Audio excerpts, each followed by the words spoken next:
পিসি হয়, মানে আমার বাবার মাসির মেয়ে। আর এদিকে বসছে মা, মানে গুড মর্নিং এভরিওয়ান, কেমন আছো তোমরা সবাই? আশা করি তোমরা সবাই খুব ভালো আছো। আর আমার আরও একটি ব্লগে তোমাদের সবাইকে স্বাগত। আর এখন সকাল সকাল কিন্তু আমি উনানটা ধরিয়ে নিচ্ছি, মা যেহেতু বলেছিল আমাকে রান্না বসিয়ে দিতে, সেই জন্য কিন্তু সকাল সকাল আমি কিন্তু ভাত বসিয়ে দিয়েছি। আর এখন করছি ডাল। গরমের কারণেই মা বলেছিল সকাল সকাল রান্না করে নিতে। আর আজকে আমার কি মনে হলো যে না, আমি আজকে উনান ধরাবো, আর ওই মন নিয়েই কিন্তু রান্না করতে বসছি। আর ডালটা প্রথমে না আমি হালকা ভেজে নিচ্ছি, তেল ছাড়াই ভেজে নিচ্ছি। আর তারপর কিন্তু ডালটা নামিয়ে নিয়ে ডালটাকে ধুবো, কারণ ডালে অনেক কিন্তু নোংরা থাকে, মানে ওই যে ধুলো টাইপের ওগুলো থাকে, তাই ডালটা ছেঁকে আবার জলে দিয়ে দিলাম। আর এখন চা খেতে বসে গেছি। এই দেখো সকালবেলায় পৌঁছে গেছে বোন। আর এখন মা কিন্তু ওই যে বাঁশ হয় না, ওটাকে লাগাচ্ছে, কারণ উচ্ছা গাছ লাগিয়েছে, ওগুলো কিন্তু উঠবে। আর এখানে ঝিঙা গাছ আছে, ওই জন্য কিন্তু এখানে কয়েকটা বাঁশ দিয়েছে। আর এই যে ঝিঙে গাছগুলো দেখো বেশ অনেকগুলো হয়েছে। আর আমাদের বাড়ির বাগানটা দেখো, জাস্ট এখন নতুন নতুন সবজির গাছে কিন্তু ভরে উঠেছে। আর এখন দেখো যেটা পুরনো উচ্ছা গাছ ছিল ওগুলোই কিন্তু উচ্ছা ধরেছে, আর নতুন গাছেও একটা উচ্ছা ধরেছে, ওগুলোই তোমাদের হাতে নিয়ে দেখাচ্ছিলাম। এই যে বড় বড় বেশ উচ্ছা হয়ে গেছে। আর এই যে কুমড়ো শাকটা না, এটা দেখেই আমার লোভ লাগছে চচ্চড়ি খেতে। আর এটা একটা ডাঁটা, আর এখানে কচুর শাক রাখা আছে। সকাল সকাল বাপি কিন্তু ধরেছিল মাছ। আর এখন দেখো ভোটের লোক এসেছিলো আমাদের বাড়িতে, আর দাদুর ওই ভোটটা আমিই দিয়েছি। আর এখন আমাদের বাড়ির সপেদা গাছ থেকে কিন্তু সপেদা তুলছে, ওই জন্য কিন্তু গাড়িগুলো দাঁড়িয়ে আছে, আর সবাই ওই জন্য পেছনে দাঁড়িয়ে আছে। রান্না বান্না শেষ করে চলে এসেছি দোকানে, আর ভোটও দিয়ে দিলাম। মানে কি বলতো, আমার দাদুর হয়ে ভোটটা আমিই দিলাম, যেহেতু দাদুর বয়স হয়ে গেছে, ভোট দিতে পারবে না, ওই জন্য কিন্তু বাড়িতে ভোট নেওয়ার ব্যবস্থা হয়েছিল। সিআরপিএফ জওয়ান অনেকেই এসেছিল, তো দাদুর হয়ে কিন্তু ভোটটা আমি দিয়েছি। এই যে আমার হাতে দাগ দিয়ে দিয়েছে, ডান হাতে। আর এখন দোকানে একটু বসছি, এতটা গরম। তো এখন বাজে 11:30। আমি রান্নাবান্না করে তো ভোট দিলাম, আর দোকানে বসছিলাম। দিয়ে খাওয়ার কথা ভুলে গেছিলাম, যে মা বললো যে দই চিড়া আছে, তুই কি খাবি না? আমার তখন মনে পড়লো যে আমি যে সকালে খাইনি, আর এই জন্য এলাম। বুঝতেই পারিনি, আমি ভুলে গেছি যে খাইনি আমি। দিয়ে এখনই এলাম, 11:30 বাজে। তো এখন মা সকাল সকাল দই চিড়া করে রেখেছিল, খাবো। আজকে কিন্তু গরমটা কম আছে।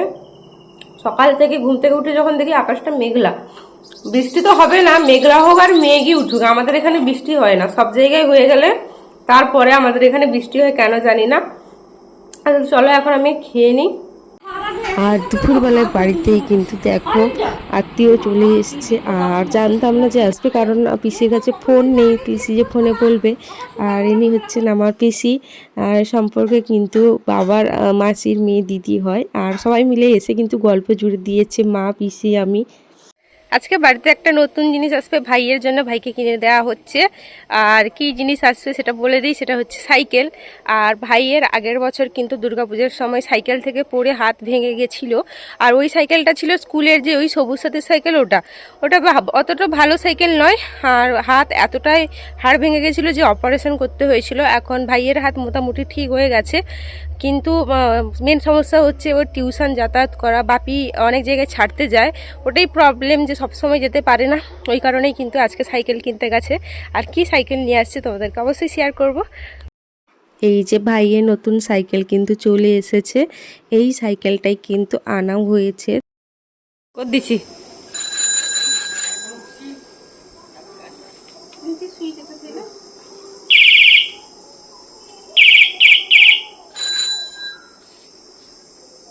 একটু বন্ধ কর দাও। আর আমি এখন নতুন সাইকেল পেয়ে কিন্তু চালাতে শুরু করে দিয়েছি। আর নতুন সাইকেল চালানোর কিন্তু মজাই আলাদা। আর এই সাইকেলটা না চালাতে কীরকম একটা লাগছে, যেহেতু হ্যান্ডেলটা সোজা, ওই কারণে কিন্তু আমি ঠিকঠাক চালাতে পারছি না। আর আজকে দুপুরে হয়েছিল গিমা শাকের চচ্চড়ি, পুকুরের মাছের ভাজা, আর হয়েছিল মুগের ডাল, আর যেটা ফুলকপি বাপি নিয়েছিল ওটার কিন্তু ঝোল করেছিল, আর হয়েছিল চুনো মাছের তেঁতুল টক। আর এখানে আছে ভাত। এই হচ্ছে আজকে দুপুরের মেনু। এখন বিকালবেলায় চা খেতে বসছি। আর এই যে আমার সম্পর্কে পিসি হয়, মানে আমার বাবার মাসির মেয়ে। আর এই যে বসছে মা, মানে বাবার মাসির মেয়ে, মানে ঠাকুমার দিদি, তার মেয়ে আমার পিসি হয়। তো আজকে দুপুরে এসছে, আর এখন সবাই মিলে চা খাচ্ছি। আর মা চা করে নিয়ে এসছে, আর ভাইকে তো স্যার টিউশন পড়াতে এসছে, তো এখন চাটা খেয়ে নিই। তো চলো, এখন বিকাল 5:30 বাজে, আমি বেরিয়েছি টেলারিংয়ে যাব। একটা নাইটি আর ব্লাউজ দেওয়া ছিল, ওটা প্রায় 1.5 মাস পরে আছে, আনতে যাইনি, আর এক্ষুনি আনবো। তো চলো, গরমে না থাকা যাচ্ছে না। সাইকেলে করে বেরিয়েছি, আর একটা জামা যেটা অনলাইন থেকে এনেছিলাম ওটা মারতে দিব, আর পার্স নিয়েছি। তো যাব এখন। পার্লারে এসে বসছি, আর এটা টেলারিংও বটে, মানে কাকিমা পার্লার আর টেলারিং দুটোই কাজ করে। যখন আমার পার্লারে আসার দরকার হয় তখন আসি, আবার এখন এসেছি টেলারিংয়ের কাজের জন্য।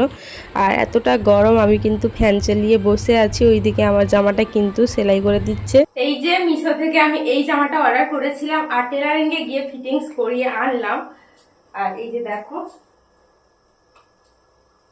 জামাটার এই যে ছকটা আমার এত ভালো লেগেছে পার্সোনালি, ওই জন্য এনে ফেলেছি। আর অনেককে দেখেছি পরতে, হয়তো জামাটা পুরো কটনের নয়, আর কিন্তু জামাটা খুব সুন্দর, খুব ভালো ফিটিংস হয়েছে, খুব ভালো, খুব সুন্দর লাগছে। আর একটা নাইটি যে কাটতে দিয়েছিলাম, এই যে নাইটিটা, এটা তো তোমরা দেখেছো, বাড়িতে পরতাম। আর তো চলো, আমি এখন যাই, দোকানে যাব, মা একা আছে। আর সন্ধ্যাবেলায় জলখাবারে কিন্তু করছি আমি ফুলকপির চপ, কারণ মা তখন ফুলকপি কেটে দিয়েছিল, তরকারিতে সবটা দিয়ে দিবে। আমি বললাম যে না, রাখতে, সন্ধ্যাবেলায় চপ ভাজবো, ওই কারণে কিন্তু ওগুলো কিন্তু আমি চপ ভাজছি। আর বাড়িতে পিসিমণিও এসছে, তাই জন্য মুড়ি খেতে দিব, ওই জন্য কিন্তু ফুলকপির চপটা করছি। আর এই সময় ফুলকপিটা খেতে কিন্তু দারুণ লাগছিল। এই যে আমার মুড়ি, পেঁয়াজ মুড়ি আর ফুলকপির চপ নিয়ে বসে গেছি, আর এখন রুমে চলে এসেছি। এতটাই গরম লাগছিল, আর আজকে মানে সব থেকে বেশি গরম পড়েছিল আজকে। আর রান্না করে আসার পর মানে অবস্থা খারাপ হয়ে গেছিলো জাস্ট। এই যে রান্নাঘরে এলাম, এতক্ষণ শুয়েছিলাম, মানে এতটাই শরীর খারাপ, ওই যে ফুলকপির চপ করছিলাম, তারপরে খেয়ে দিয়ে যে ঘুমিয়েছি। এই উঠলাম 9:30 বাজে, আর মাথাটা কিরকম ভার হয়ে আছে। মা রান্না করছে, কি রান্না করছে চলো দেখি। রাতে হচ্ছে কুমড়ো ঘন্ট, পুঁই ডাঁটা এনেছিল বাজার থেকে, আর কাঁচা ছোলা পড়েছে, আর চিংড়ি মাছও পড়েছে। এইগুলো দিয়ে কিন্তু কুমড়ো ঘন্ট হচ্ছে। আর এখানে রুটি করবে, আটা গুলিয়ে রেখেছে, রাতে হবে রুটি। এই যে হাঁড়িতে ভাতও কিন্তু হয়ে গেছে। আর এই যে পুঁই শাক, কুমড়ো ঘন্টে তো পুঁই ডাঁটা দিয়েছে, আর এখানে পুঁই শাকগুলো আছে, কাল কিন্তু চচ্চড়ি হবে, একবারে নরম নরম পুঁই শাক। এখন একটু রান্নাঘরে বসবো, কারণ মা তো এখানে রুটি করছে, রুটি আমি ভেজে দিব। আর মানে এতটাই ক্লান্ত লাগছে, তোমাদের কি বলবো। আর তখন টেলারিংয়ে যে গেছিলাম না, সাইকেল চালিয়ে গেছিলাম, এই গরমে মানে এতটা ঘাম বেরিয়েছে যে আসার পর মানে শরীর টায়ার্ড হয়ে গেছে। আমি ওই জন্য কিন্তু ঘুমিয়ে গেছিলাম খেয়ে দিয়ে। আর এখন একটু বসি, আর কুমড়া ঘন্ট হয়ে গেলে কিন্তু আমি তাড়াতাড়ি করে ভাত খেয়ে কিন্তু ঘুমিয়ে যাব, আর বেশি ভালো লাগছে না। তো চলো। আর আজকে রাতের মেনুতে আছে কুমড়ো ঘন্ট, আর দুপুরের ওই ফুলকপির তরকারিটা, আর আছে কিন্তু খাওয়া দাওয়া করে চলে এসেছি, এই যে বিছানার মধ্যে ঢুকেও গেছি। আজকে মশারি টশারি তাড়াতাড়ি করে টাঙিয়ে নিয়েছি, কারণ আমার আজকে শরীরটা একদম ভালো নেই। আর এক্ষুনি ঘুমিয়ে যাব, এডিট আমি কাল করবো, মানে এডিট করার মতো আমার ক্ষমতা নেই, তো এক্ষুনি শুয়ে যাব। আর ভিডিওটা এই অবধি, তোমরা সবাই ভালো থাকবে, সুস্থ থাকবে। অবশ্যই আমার ভিডিওগুলো দেখো, একদম ভিউজ হচ্ছে না, কেন হচ্ছে না বুঝতে পারছি না। তোমরা প্লিজ ভিডিওগুলো দেখো। আর চলো, টাটা, গুড নাইট।